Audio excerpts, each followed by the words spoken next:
Well, some call it rivalry week. Others call it hate week. We got the game between Michigan and Ohio State, the old Oaken Bucket with Purdue and Indiana. Of course, Washington versus number 1 Oregon, plus the rest of the Big Ten slate. Let's talk. It's time for the Locked On Big Ten Squad. You're talking ball with the Big Ten Squad. From USC to Ohio State, from Michigan to Oregon, from Nebraska to Washington, it's the local experts of the Locked On Podcast Network bringing you scoops, breakdowns, and the most comprehensive preview of the upcoming Big Ten weekend. No hurt feelings and thin skin allowed. Squad up, you're part of the Big Ten Squad. Welcome to the Locked On Big Ten Squad. I'm Craig Shemon. Sit back and enjoy. We're going to shoot the breeze and talk some football here. And today's episode is brought to you by FanDuel.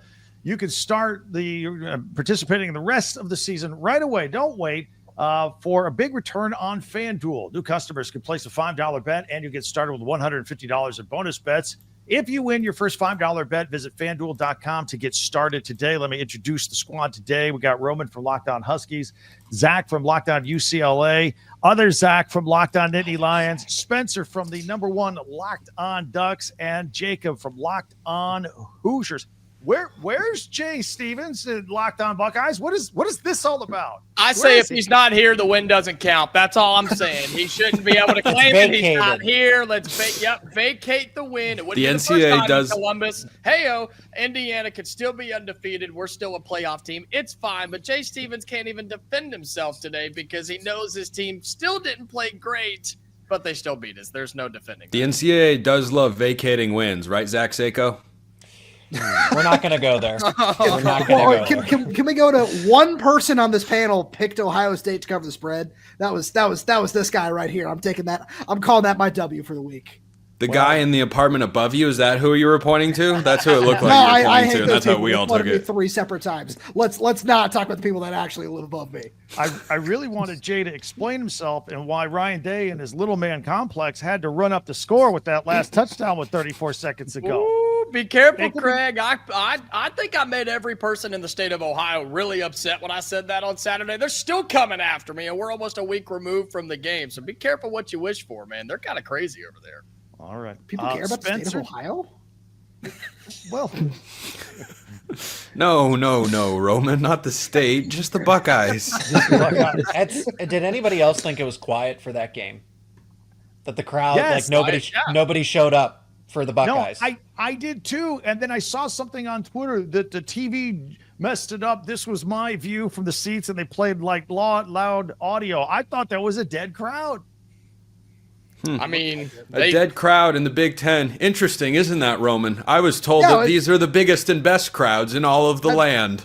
That's what I heard. Roman, you can attest to that. Your team was at the whiteout. I feel like the whiteout, like for sure, absolutely, Zach. Or the whiteout is an awesome experience. Like I was at one of the basketball games here at Washington that same week, and they really cranked up the noise inside UW Stadium. But if you guys ever get a chance to take a trip out here to Husky Stadium, for last year's game when Washington played Oregon, I'm not joking when I say my ears ringing for like at least 24 hours after that game. And that is an average Husky Stadium experience. There is great football all around the Big Ten. There are great atmospheres, but you cannot sleep at what's going on at Washington. And even today, as we just talked to some players here at UW on Tuesday, they gave credit to the atmosphere that Oregon's got going on down there at Autzen as well. There are some really awesome atmospheres out here on the West Coast. Zach at UCLA, we're not going to talk about the 20,000. Some are saying that Ryan Day's ears are still ringing from that October 12th game. Yeah, I think you might be right. Meanwhile, Zach Anderson-Yaxheimer is confused at the phrase ears ringing. Hey, if Iowa fans show up, then there's quite a few fans, the ears ringing, a lot of fans. It went from 20,000 to 30,000? That's awesome, man. I'm happy for that stadium. It's not even allowed 30,000 either. There's only 25,000 at Martin Stadium. Can the Rose Bowl pump in crowd noise? It's not going to help mine. They could hide the speakers under the tarps. I was going to say, can you imagine if we had to put tarps like in Beaver Stadium or something to make it look full? It would never happen. Oh, Spencer, how'd you enjoy your bye week? Oh, it was great. Yeah. It's great. I had a great time. Roman, you too? Did you enjoy the bye? Oh, it was wonderful. I didn't have to think about anything. It's absolutely wonderful. And now I'm just not acknowledging the person below me for the rest of the show. There's somebody there. That's but me. Yeah, they were spelling an M earlier for whatever reason. I don't understand that. No, it's a dubs down sort of deal. But the SEC yeah, Craig, would hate that, Spencer. I was watching all ban the. you. I was watching all the chaos unfold across college football, and I had this great setup in my office. TV had one game, computer another, phone another, and I was by myself. Like, it was just pure college football bliss. And I was really comforted by the fact that my team wasn't involved in any of the chaos from Saturday. It was great. Like, I was watching Texas A&M Auburn going, boy, I sure would hate to be a Texas A&M fan right now or an Auburn fan. And guess what? I'm not. All good. Well, and you can still kind of have a stress-free game this weekend, whether you win or lose to Washington. There's no going to be against Washington. There's going to be no repercussions. You still go to the Big Ten championship game. Okay. Let's slow down. Nationally, I've talked about this on my show this week, and it's a fair point to raise. Nationally, there is no pressure on Oregon to win this game. There really isn't, because they can still win the Big Ten championship because they're going to that game. They can still get a first-round bye if they win that game.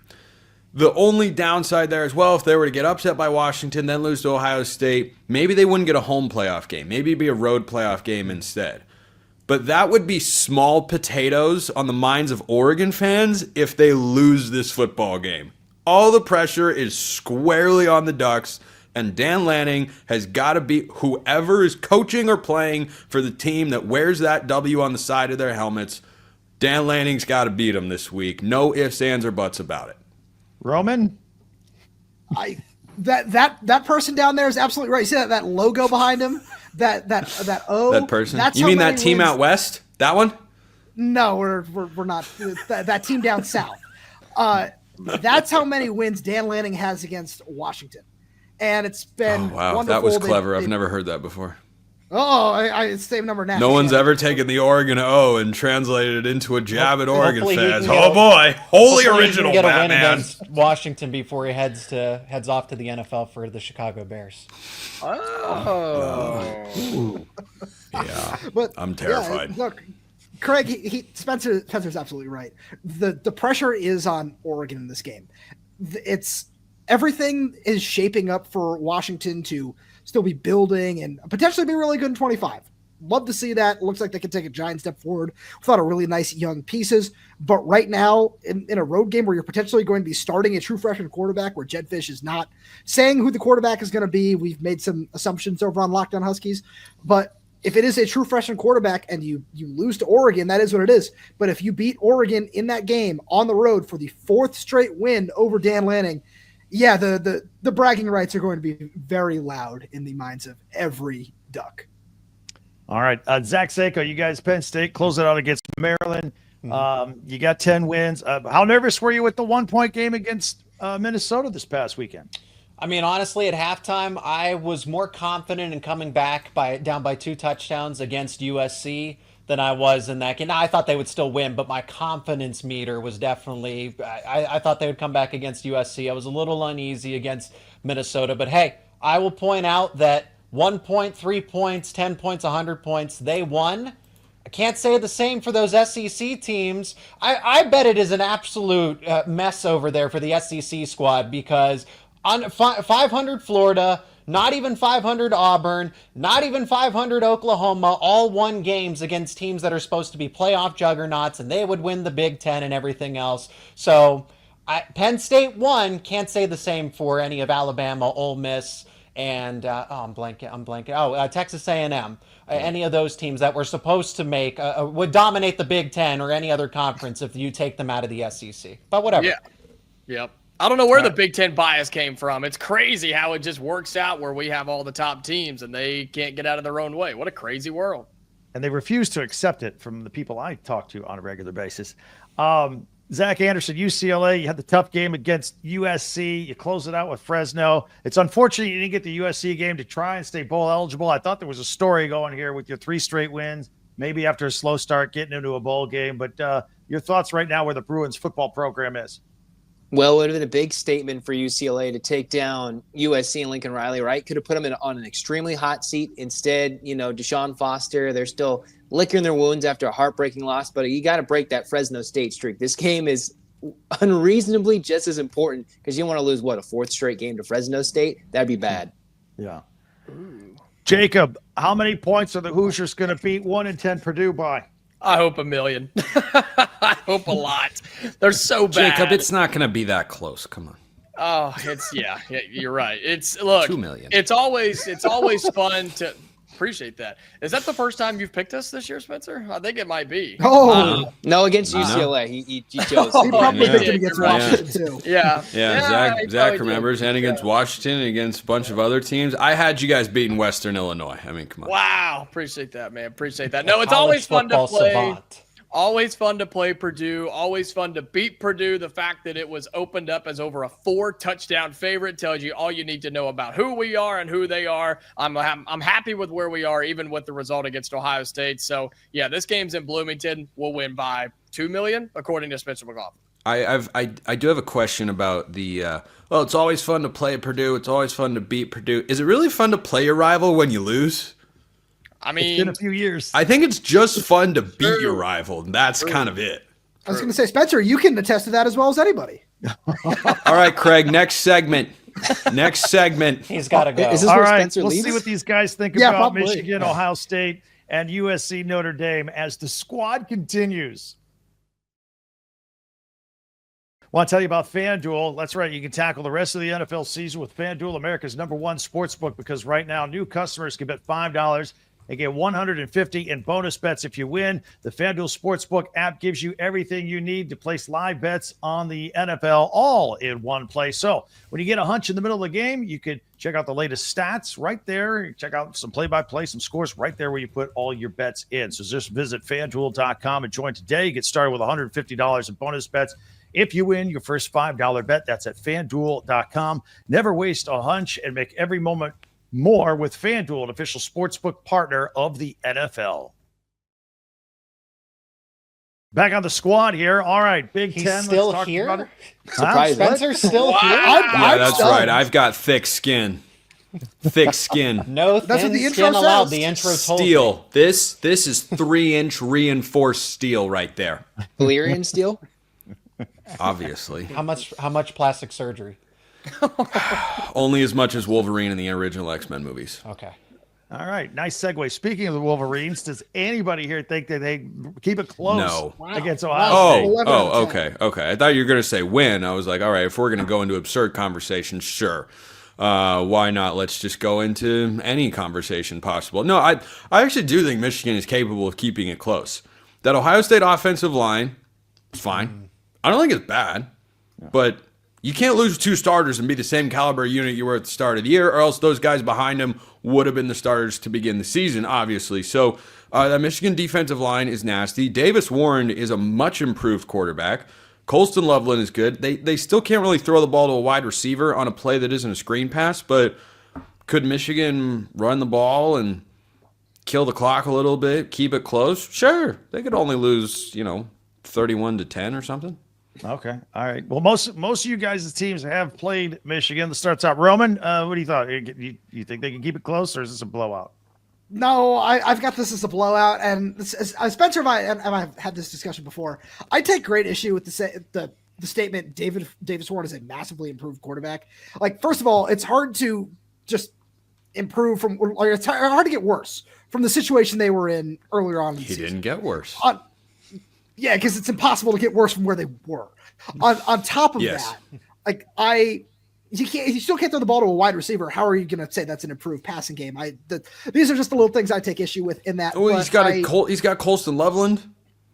Yeah, that's Michigan's not, He's really good. I'm just sick. You're like, how is he going to throw the I'll ball? give that. Well, he's I don't know. awesome. Oregon. He also Oregon's has pass the college defense has been- football video game cover athlete to dump it off to. Come on. But That's a backup running back that they put on the cover. What I know. schmucks designed that game, huh? Yeah. EA. I question. played for 3 hours today. But in all seriousness, Ryan Day needs to beat Michigan. He needs to get over this hump, and he's going to probably put a little bit extra on this, like we saw at the end of the Indiana game. I wouldn't be surprised if this is one of those moments. He will. Yeah. Zach Anderson, you think the same thing? This one's interesting because we're talking about Michigan's quarterback. He's coming off a game with 26 completions and 35 attempts. I thought that was the biggest thing out of their 50-point outburst against Northwestern. That's what I'm saying. 35 pass attempts and he completed 26. I mean, that was stunning in my mind. I thought they would have run the ball a lot more. They're going to need to against Ohio State be more physical. I think they'll be a little more successful in that regard than Indiana was. Doesn't mean it'll be anything less than a 17-point loss, but maybe they'll make it close for half. Zach Sako, you've seen Ohio State up close in person. Do they run away with this thing? I mean, that's a top 5 defense going against what looks to be a bottom 5 offense. Michigan's defense is the only saving grace this season. I mean, they're obviously all in by paying high school athletes who have proven nothing $12 million.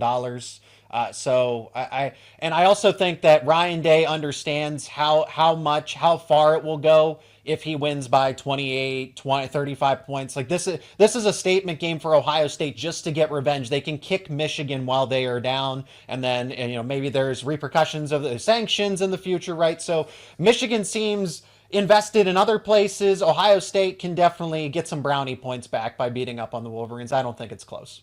Do you think we'll get a Dave Portnoy quarterback review like we get pizza reviews? Yeah. Like every week he'll just sit down and on a 1 to 10 with decimal points give a Bryce Underwood analysis. Just like, oh man, he went for 220, 2 touchdowns and a pick. That's a 7-1.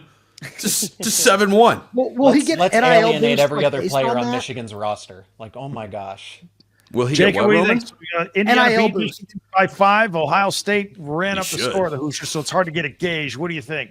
Yeah. I mean, look, Indiana struggled with Michigan because of their defensive front. Indiana was able to win that game down the stretch. Ohio State fooled Indiana after the first possession, right? Hoosiers get a 3 and out, go down and score 7-0, everything's fine. But then Ohio State said, yeah, that 4-man rush was cute, but now we're going to blitz. And Indiana had no idea what to do, couldn't pick it up, couldn't read it, couldn't do anything. And Curtis Rourke was sacked, 18,000 times. And so if they do that against Michigan, look, they got to get the ball out. They got to get it out quick. But what's crazy is Ohio State has one of the best rush defenses in all of college football, but Indiana ran it pretty effectively against the Buckeyes. And I don't know why we didn't do it more. I know late in the game we were down, so I had to score when we could. But if Michigan can somehow, some way find a ground game, get it out the outside, and just get away from the dudes up front, they've got a chance. But I'll say 35-7. I just think Ohio State's way too good. 27-10. 27-10? All right. What's the spread on that, right? It's like a 20 20 and spread. a half. And the over-under's low. When you get a big number in a rivalry game, take the points. Unless it's Purdue and they suck. So let's just take Indiana to cover. Good call. That is a good call. Yeah, and hopefully Indiana hasn't beaten them in like 4 or 5 years, though. We got to get Bucket back to the Bloomington. We're fine, Craig. I promise. We're good. We're No all right. hangover game. No, we're gonna be just fine. Signetti's got a new contract. Oh. We got the stands gonna be full. We're gonna be fine. By the way, Jacob, I need your instant reaction to Will Howard putting out the cigarette and stepping on it on the ground. As just reenacted by Spencer, if you didn't see. Yeah. For those of you on audio, thank God you didn't have to see that. Yeah, it was fine. I mean, whatever. I have no. Well, let me ask you this: was the running up the score because Ryan Day said, "Hey, I wanted to leave no doubt." Was that leave no doubt to Michigan since they lost Indiana, or was that leave no doubt to Curt Cignetti for all his talking at the basketball game last year? That was leave no doubt for a playoff committee in case they slip up somewhere, just to make sure that they get the ranking that they want to. Give me a break. They're going to beat Michigan by 1 million, and then they're fine. If Ryan Day is intimidated by Curt Cignetti and what he said at a basketball game 8 months ago, then you've got your priorities wrong. Congratulations, you win. But come on, man, we're talking 2 different levels right here. An Ohio State coach, what he's making and what he's had the ability to do and hasn't done compared to Curt Cignetti, not even a year in. Come on, dude. Jacob, have you ever worked in politics before? Because that was the greatest press secretary answer I've ever seen. Craig gives you a binary choice, and you just reject the premise of the question. Just completely throw it away, and then if someone says, no, I want to ask this question, I've already answered that. Yeah, you over there. Yep, that's all the time we have today, folks. Thank you. Jacob 2028. Wow, there we go. Hey, all right. We got 3 votes. Speaking of now, all Zach, right, I hope you know he's not old enough to run. Like, please tell me you know that. Yeah, but I didn't say just for president. making sure. I didn't say for Craig on the other hand. That's true. He didn't say that. Craig on the other hand. Yeah. I'd vote for Craig. The old man. Craig has to deal with us. He's got my vote. Yeah. Thank you. If you can deal with the Big Ten squad every week, you can handle any world crisis. If you can deal with Spencer every single week, you can handle any crisis. Yes. There we go. All right, you heard it. We still got to talk about USC Notre Dame when we come back. We'll continue here on the Lockdown Big Ten Squad.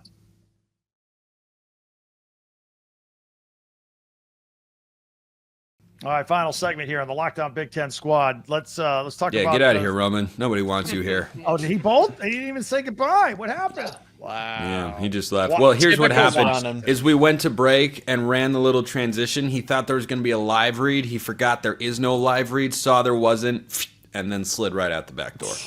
Thank you. All right, let's go round robin here on the USC Notre Dame rivalry here. Let me ask you this. If Notre Dame loses this game, and I don't think they're going to, do they fall out? Are they yes. You couple that? They should. Yes. They absolutely should. Because here's where Notre Dame is at. They should be on Dark Knight Rises level exile thin ice. Because they have a home loss to Northern Illinois. That's not the best team in the MAC. Not that's even a good MAC team. That's just a capable team in the MAC. So that loss should be more punitive than a win at Texas A&M, which they should get full credit for because it's a great win. But at best, those things should cancel each other out. And still, I think that should be 60-40. The loss should hurt them more than the win helps them. Unequivocally. So if you add another loss in there, I would put in a 3-loss SEC team before I put in a 10-2 Notre Dame. And remember, they're not in a conference.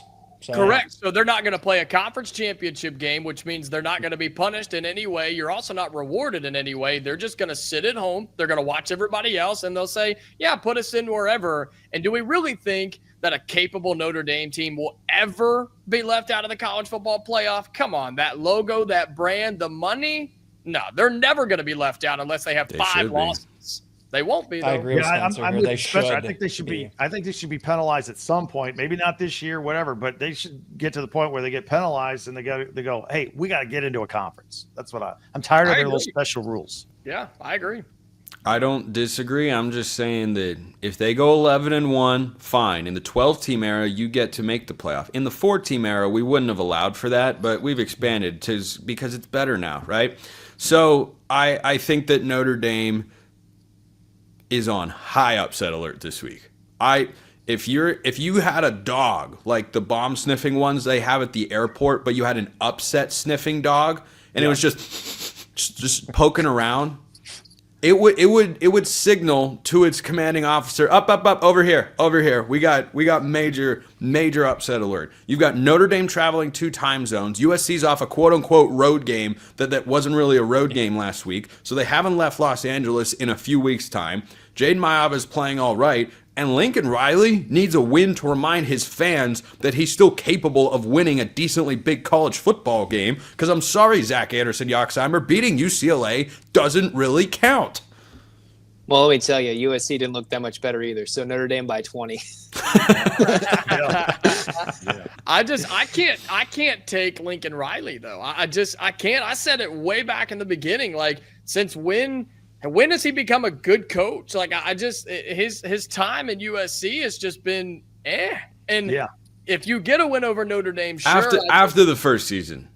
That's you got to give him credit. You got to give him credit for the first season. Like, I know they lost their last 2 games of the year, but to go from 4 wins to 11 wins, even though they lost the Pac-12 title game, they lost the Cotton Bowl to Tulane, they got run all over. Like, that was a disappointing end to a successful first year, but it's been downhill since. Yes, I think it's a little simpler than that. Maybe they just can't handle the Big Ten. Maybe USC just can't handle the Big Ten. They were 7-5 in the Pac-12 last year. Yeah, it's a Pac-12. Okay. Well, they were supposed to be better this year. And they're worse now in the Big Ten. So Losing to Maryland. Yeah, that story doesn't hold up. Yeah, look, I'm not taking USC because of that reason. Not that I think Notre Dame's this world beater, college national championship type of team, because they're not. But I'm not taking USC. No chance. When was the last time you watched Notre Dame play a football game? Just out of curiosity. Most of their games this year, actually. They are not going to win the night. They will lose. I don't know about national championship, but I mean, in the last month and a half, there aren't that many teams that have been playing better than Notre Dame. The reason I still have the upset alert meter so high is on the USC angle, not the Notre Dame. I think Notre Dame's been playing really good football. Well, Zach Sako, I think you probably saw USC's truly last good game, that overtime game you had where you beat them there at the Coliseum. I mean, that was the best game that they could have put together. I don't know why they benched Miller Moss. I think they're just looking to the future because they brought in that other quarterback from the transfer portal to build for the future. Yeah, Maava. So Lincoln Riley sold out on this season and said, we're just going to build for the future because Miller Moss was actually one of the better quarterbacks. You look at the analytics, you look at the statistics. He's the fall guy in this case. So, yeah, I mean, I like Notre Dame in this game. I don't think USC beats them. Notre Dame has, I think, the second best defense in terms of yards per play or yards per play allowed. So I'm gonna side with that. I'm gonna side with the top 5 defense. Okay. You guys enjoy your weekends and the games, and have a wonderful Thanksgiving with all your families. You guys do a great job. To our audience out there, follow these guys. Follow, share, like. Except Jacob. Shut up, man. I thought you were going to say Roman, but okay. At least you get, Jacob's here to defend himself. Roman's just not here. I've been hurt enough, Spencer. Stop. You can follow and subscribe to your You're gonna favorite make the Big Ten playoff. team. We'll be covering all your favorite teams every day throughout the season. Don't forget, I got you covered with the entire conference with Locked On Big Ten. I'm Craig Shemon, part of the Locked On Podcast Network, your team every day. See you. Interrupt Craig one last time.